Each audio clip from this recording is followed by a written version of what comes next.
Berbicara tentang berita viral kali ini, wabah virus corona masih jadi pemberitaan hangat di media Indonesia. Namun yang lebih menyedihkan, masih saja ada orang yang mengambil keuntungan untuk dirinya sendiri di tengah musibah pandemi ini. Seperti penjual masker mulai dari toko offline hingga online, yang langsung menaikkan harga jualnya di tengah kebutuhan masyarakat akan barang tersebut. Nah, di mana kita hidup di masyarakat yang mungkin Indonesia ini cenderung gampang panik segala halnya tanpa meresearch dulu, males membaca mungkin ya orang kita ya. Jadi karena mungkin kepanikan yang berlebihan ini sekarang jadi menyedihkannya adalah orang-orang jadi banyak yang mengambil keuntungan dari kepanikan masyarakat ini. Contohnya seperti headline berikut ini, ada headline seketika masker mulut harganya melonjak tinggi baik offline maupun online, naik sampai berkali-kali lipat harganya nih Ustaz. Nih gimana nih pandangan Ustaz? Ya memang kalau saya lihat, kalau dari segi ekonomi teorinya ya, supply and demand, tentu kalau terjadi kelangkaan otomatis harga akan naik gitu ya. Tetapi terjadi kelangkaan ini kenapa? Karena terjadi panic buying tadi ya. Ada pembelian yang secara serentak di mana-mana sampai akhirnya barangnya menjadi langka. Nah, kenapa panik? Karena memang tadi Mas Dikri tadi sebutkan bahwa ada ketidakpahaman ya, bahwa semua akhirnya beli, dan yang ngeri itu begini. Orang beli masker, habis masker tiba-tiba jadi naik harganya. Orang beli sarung tangan yang untuk dokter, bahkan dokter sendiri untuk menggunakan itu udah nggak ada. Baju apa namanya yang buat dokter tuh ADP apa namanya? Yang sekali pakai 600.000 itu. Yang untuk menangani memang virus itu diborong sama orang-orang sampai akhirnya petugas nggak punya, sampai harus pakai plastik dan lain-lain. Ini kan sebenarnya mengkhawatirkan. Nah, itulah yang tadi kita sebutkan, jangan egois. Jangan. Jadi kita cukup di rumah, kita cukup menjaga kebersihan dan lain-lain, tetapi biarkan para petugas itulah yang memakai baju perangnya.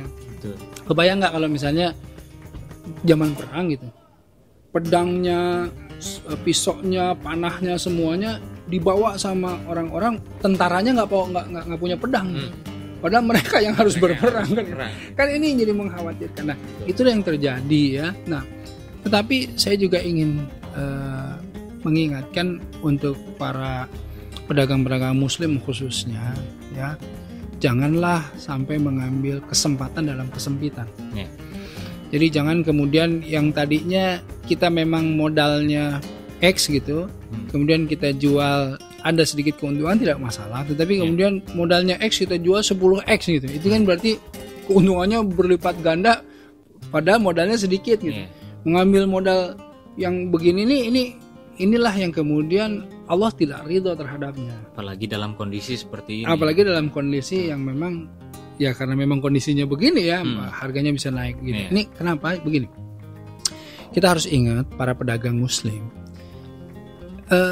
justru berkahnya itu ya ketika kita itu niatnya khairun nasi anfa'uhum linnas. Sebaik-baiknya manusia itu yang paling bermanfaat bagi yang lainnya. Jadi para pedagang ini membawa manfaat yang banyak bagi orang-orang lain. Betul. Kebayang nggak, dari 10 pintu rezeki 9 Allah siapkan untuk para pedagang. 9 pintu rezeki untuk para pedagang. Artinya para pedagang itu lebih diutamakan, diprioritaskan oleh Allah. Pedagang yang seperti apa? Pedagang yang jujur. Pedagang yang menegakkan al-haq, pedagang yang jujur. Ketika pedagang ini tidak mau memudahkan orang lain dengan niat membawa manfaat, dengan niat membantu orang lain, dia tidak akan mendapatkan ridha dari Allah dan otomatis tidak akan berkah dagangannya. Iya, padahal kalau kita pahami, kita dagang buat apa? Kita dagang untuk membantu orang lain. Jadi kalau nih ya pedagang Muslim nih yang lihat ini, coba sekarang mulai dagang sekarang itu luruskan niatnya. Niatnya apa? Ya Allah, saya pengen dagang ini untuk memudahkan orang di luar sana ya Allah. Saya pengen dagang ini untuk misalnya dari makanan misalnya. Saya ingin makanan saya ini makanan yang menyelamatkan orang-orang di luar sana, makanan yang membawa kesehatan, makanan yang jauh dari yang haram, makanan yang kalau orang makan itu mereka mendapatkan berkahnya. Itu niatnya. Jadi pedagang Muslim itu berdagang, dia memang niatnya untuk membantu saudaranya. Nah, kebayang nggak kalau misalnya pedagang kita, kalau bahasa Sunda mampang-mampeng gitu ya, kebenaran lagi langka nih, saya naikin aja lah 10 kali lipat. Itu secara keuntungan sesaat kelihatannya untung, padahal bakal buntung. Auzubillahi min dzalik. Betul, nggak ada berkahnya. Tapi kalau misalnya dia tetap menjual, bahkan murah, bahkan disodakohkan, seperti sekarang umat muslim sekarang bersama-sama, kumpulin uang yuk. Kenapa?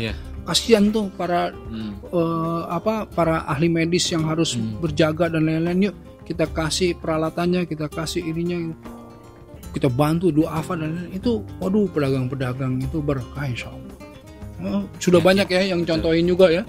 Ada yang nyumbang 40 miliar segala. Waduh, masya Allah, berkah itu. Saya itu senang banget ya. Jadi semua pedagang-pedagang muslim justru bersama-sama bersatu, kemudian sodakohin tuh. Kita lawan virus corona ini.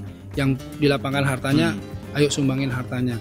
Yang dilapangkan ilmunya, ayo sumbangin ilmunya. Semuanya aja bersama-sama. Insya Allah kalau untuk kebaikan Allah bakal ganti berkali-kali lipat ya. Amin, insya Allah, yakin aja.